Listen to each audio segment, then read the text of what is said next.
Assalamualaikum warahmatullahi wabarakatuh. Alhamdulillahirrabbilalamin. Wabihi nasta'in wa ala umuri dunya waddin. Wassalatu wassalamu ala ashrafil anbiya'i wal mursalin wa ala alihi wa sahbihi ajmain. Rabbi israh li sadri wa yassir li amri wahlul 'uqdatam min lisani yafqahu qawli. Perkenalkan, nama saya Lady Yuniarti dari jurusan Pendidikan Agama Islam, Fakultas Tarbiyah dan Keguruan Universitas Islam Negeri Antasari, Banjarmasin. Pada video kali ini, saya akan menjelaskan materi mengenai kurban dan akikah. Memenuhi tugas dari mata kuliah metode dan strategi pembelajaran materi fikih di MTS dan di EMA. Assalamualaikum warahmatullahi wabarakatuh.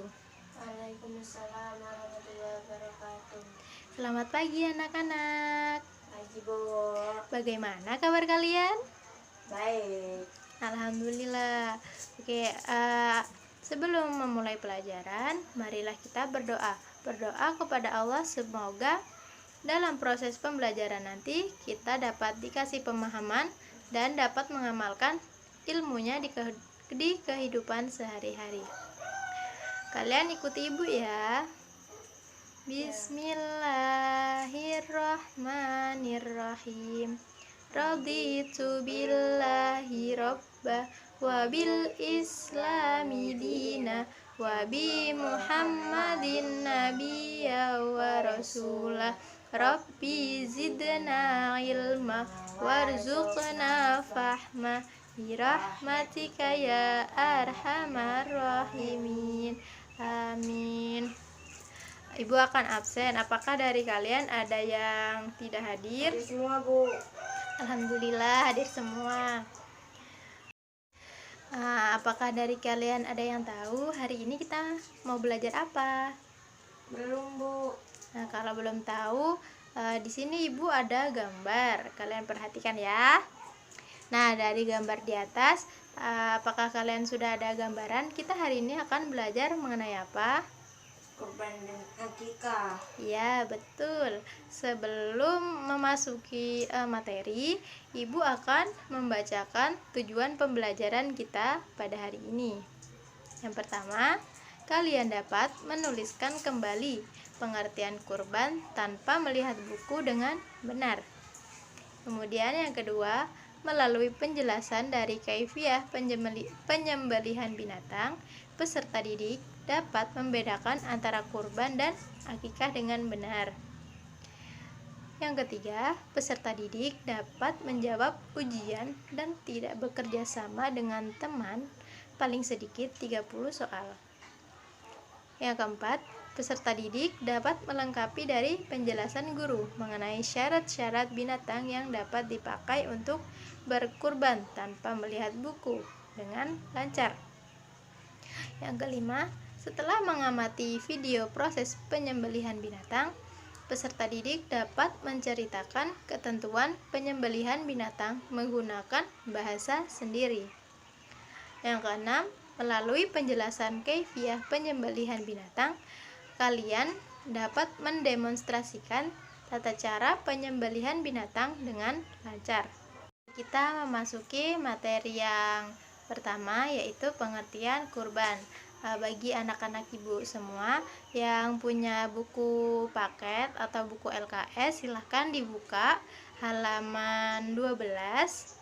Kalau yang belum punya, gabung sama teman ya. Oke, pengertian kurban. Secara bahasa, kurban artinya dekat atau mendekatkan diri. Kemudian, secara syara, kurban ialah menyembelih hewan dengan tujuan untuk ibadah kepada Allah Subhanahu wa Ta'ala. Dilaksanakan pada hari raya Idul Adha dan hari-hari tasyrik, yaitu tanggal 11, tanggal 12, tanggal 13 dari bulan Dzulhijjah. Kemudian adapun hukum kurban ialah sunnah muakkad, yaitu sunnah yang dianjurkan bagi orang yang sudah mampu untuk berkurban. Selanjutnya yaitu syarat kurban. Syarat kurban di sini ada 3. Yang pertama Islam. Orang yang melaksanakan kurban ialah orang beragama Islam. Kemudian balik. Kemudian yang terakhir mampu, orang yang melaksanakan kurban, yaitu orang yang mampu untuk berkurban. Untuk waktu penyembelihan kurban yaitu dimulai setelah sholat Idul Adha, yaitu pada tanggal 10 Dzulhijjah. Ini ialah waktu paling utama untuk berkurban. Dan hari terakhir berkurban pada tanggal 13 Dzulhijjah atau hari terakhir pada hari tasyrik. Selanjutnya yaitu syarat binatang untuk berkurban. Di sini ada 2. Yang pertama, ketentuan umur binatang untuk berkurban. Yang kedua, binatang yang dijadikan kurban tidak boleh cacat. Yang pertama, ketentuan umur binatang untuk kurban. Apabila domba sekurang-kurangnya berumur 1 tahun atau telah berganti gigi atau musinah. Kemudian apabila kambing biasa sekurang-kurangnya berumur 2 tahun. Apabila sapi atau kerbau sekurang-kurangnya berumur 2 tahun. Apabila unta sekurang-kurangnya umur 5 tahun. Kedua, binatang kurban tidak cacat. Dalam artian binatangnya dijadikan kurban bukan binatang yang sedang sakit ataupun kurus, yaitu binatang yang sehat. Selanjutnya yaitu ketentuan jumlah binatang kurban. 1 kambing mewakili kurban 1 keluarga.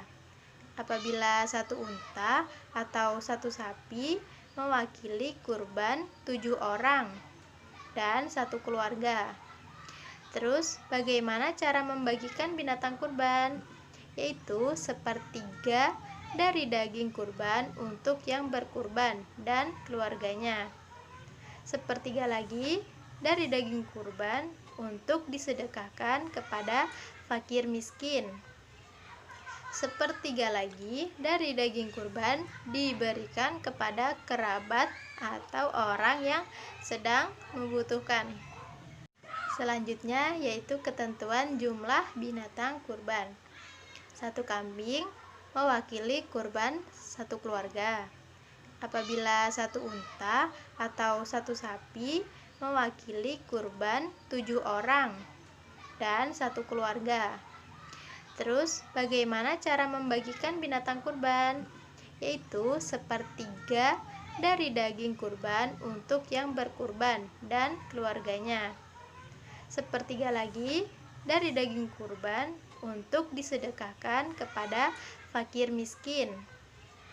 Sepertiga lagi dari daging kurban diberikan kepada kerabat atau orang yang sedang membutuhkan. Setelah kurban, pembahasan kita selanjutnya yaitu akikah. Pengertian akikah secara bahasa adalah memotong. Secara istilah, akikah adalah pemotongan atau penyembelihan hewan ternak dalam rangka beribadah atau bersyukur kepada Allah Subhanahu wa Ta'ala karena kelahiran anak laki-laki maupun anak perempuan yang disertai dengan pemotongan rambut bayi yang dilaksanakan pada hari ke-7. Hukum akikah yaitu sunnah muakkad bagi kedua orang tua yang mempunyai tanggungan belanja atas anak tersebut. Jadi hukum akikah ini sunnah muakkad bagi orang tua si bayi. Hukum akikah bisa wajib hukumnya apabila kedua orang tua tersebut bernazar. Misalkan mamanya Windy saat hamil, dia bilang nanti kalau anak saya keluar perempuan saya akan berakikah. Nah, itu akikah setelah anaknya lahir itu dijadikan hukumnya akikah wajib, bukan sunnah muakkad lagi. Selanjutnya, jenis dan syarat hewan untuk akikah. Hewan yang digunakan untuk akikah adalah kambing, bisa juga sapi. Sedangkan jumlah jumlahnya, yaitu antara laki-laki dan perempuan itu berbeda. Apabila anak laki-laki itu jumlah kambingnya 2 ekor, sedangkan anak perempuan 1 ekor. Terus untuk pembagian dari hewan akikah tadi, dagingnya sama seperti kurban. Akan tetapi apabila dia akikah nazar atau akikah yang hukumnya wajib, sang penyembelih atau orang yang berakikah tadi tidak boleh memakan dari daging akikah tersebut.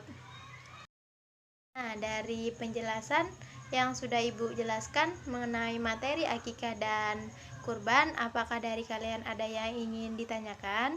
Enggak. Apabila tidak ada, Ibu akan membagi 2 kelompok.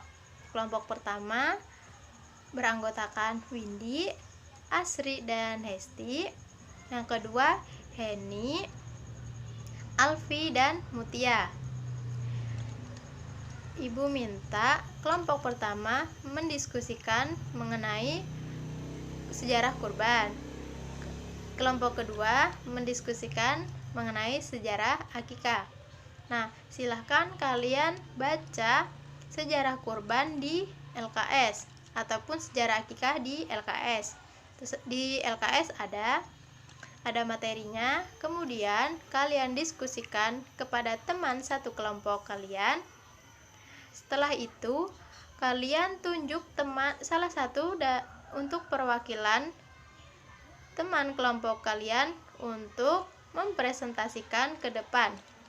Sampai sini paham? Oke, Ibu kasih waktu 2 menit ya. Setelah 2 menit nanti kalian presentasikan.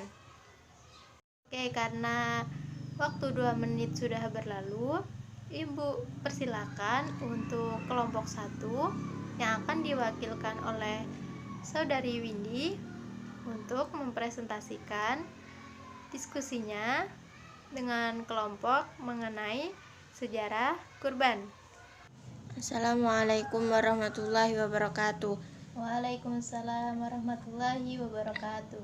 Kami dari kelompok 1 akan mempresentasikan sejarah kurban. Sejarah kurban erat hubungannya dengan sejarah kehidupan Nabi Ibrahim dan Nabi Ismail di dalam Al-Quran. Pada suatu hari, Nabi Ibrahim alaihissalam bermimpi akan menyembelih putranya yang bernama Ismail.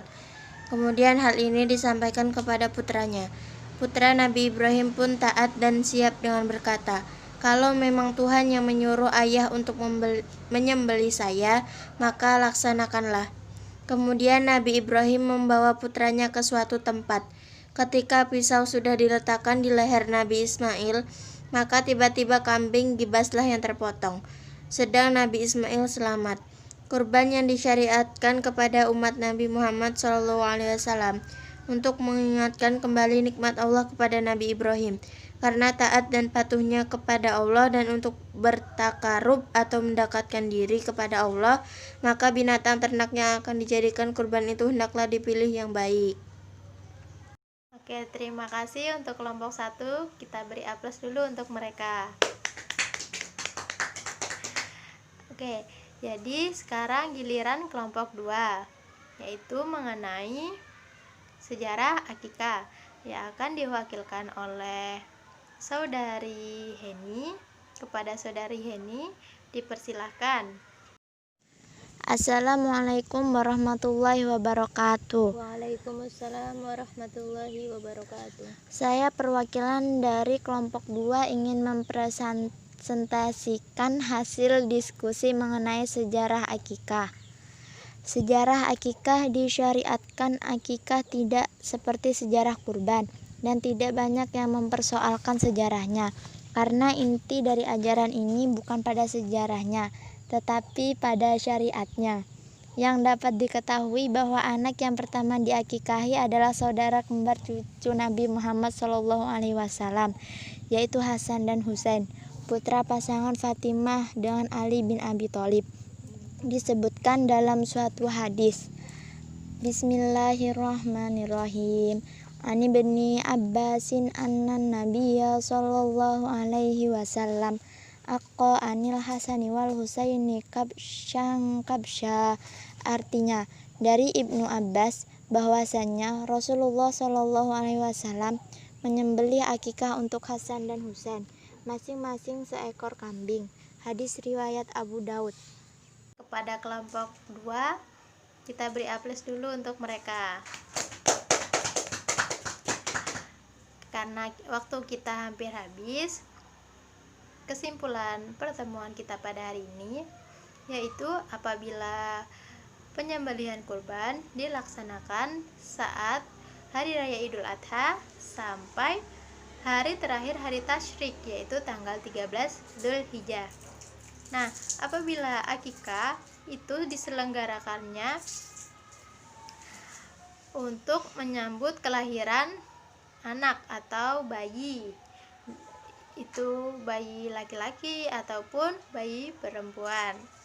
Jadi sampai sini pelajaran kita. Apakah dari kalian ada yang ingin ditanyakan lagi? Enggak. Apabila tidak ada, kita tutup pembelajaran pada hari ini dengan mengucapkan hamdalah alhamdulillahirabbil alamin. Kemudian Ibu ucapkan terima kasih banyak untuk kalian semua yang telah berpartisipasi kepada proses pembelajaran hari ini. Sebelum kita tutup pembelajaran hari ini, marilah kita bersama-sama membaca doa kafaratul majelis. Subhanakallahumma wa bihamdika asyhadu an la ilaha illa anta astaghfiruka wa atubu ilaik. Wabillahi taufiq wal hidayah waridha wa inayah. Assalamualaikum warahmatullahi wabarakatuh.